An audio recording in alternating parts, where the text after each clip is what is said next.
हर team का एक दिन बुरा जरूर आता है। पाकिस्तान का बुरा दिन सेमीफाइनल में आ गया, लेकिन क्या यह बुरा दिन अचानक से आया?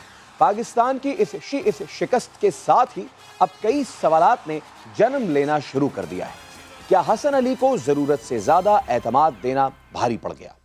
क्या ऑस्ट्रेलिया जैसी टीम के खिलाफ 35% गेंदे डॉट खेलना ऐसा फेल है जिससे नजरें चुरा ली जाएं? क्या मिडिल ओवर्स में पाकिस्तान जरूरत से ज्यादा डिफेंसिव पे चला गया था, हालांकि पीछे 9 विकेटें पड़ी थीं? और क्या एक कैच गिरने के बाद पाकिस्तान के लिए टूर्नामेंट के बेस्ट बॉलर शदीद प्रेशर में आकर लाइन और लेंथ भूल गए थे?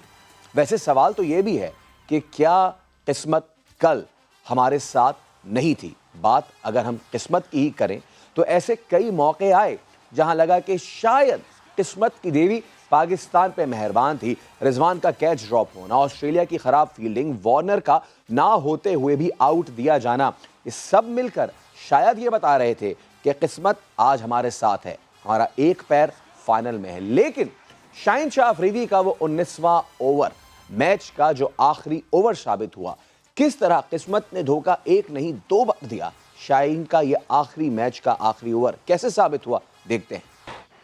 दोबारा से इस ओवर को अगर हम आपके लिए आगाज से दिखाएं तो पहला गेंद हो सकता था कि अगर वो 1-2 सेंटीमीटर आगे गिरता तो स्टॉइनिस आउट हो जाते। इनसाइड एज लगा था और यहां पे रिजवान ने स्पोर्ट्समैन स्पिरिट दिखाते हुए कहा कि नहीं जी आउट नहीं। दूसरा गेंद अगेन बिल्कुल थोड़ा सा 1-2 इंच ये ball outside the leg pitch हुआ था। अगर तो ये थोड़ा सा आगे पिच हो जाता तो फिर ये एलबीडब्ल्यू हो सकता था। उसके बाद तीसरा बॉल आया और उस पे तो अब एक बार फिर आपको दिखाते हैं। ये वो पहला बॉल था कि जिस पे ये कैच बिल्कुल आगे गिरा, जरा सा आगे होना था तो शायद किस्मत बदल जाती। Now coming to the second delivery, और ये भी बहुत पेसी डिलीवरी था, बहुत जबरदस्त डिलीवरी था। बीट हुए थे इस पे स्टॉइनिस, इस पे 1 रन उनको मिला था। इस पे रिव्यू भी लिया था और अच्छा रिव्यू था, लेकिन वो आउट नहीं हो सका था बिकॉज वो ball outside the leg stump pitch हो रहा था। उसके बाद एक वाइड बॉल हुआ और उसके बाद तो फिर जैसे दुनिया पलट गई, हालात बदल गए, जज्बात बदल गए और यकीनन 5 सेकंड ये गेंद हवा में रही है।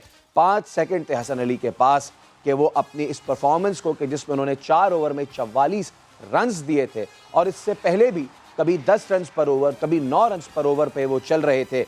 इस तमाम तर परफॉर्मेंस को लोग भूल जाते कि आपने लेफ्ट हैंडर के जो स्ट्रॉन्ग पॉइंट था, यानी कि उसका लेग स्टंप, वहां पे आप बॉल करते रहे। आपने पीछे थर्ड मैन पे भी चौका खाया, आपने सामने भी चौका खाया।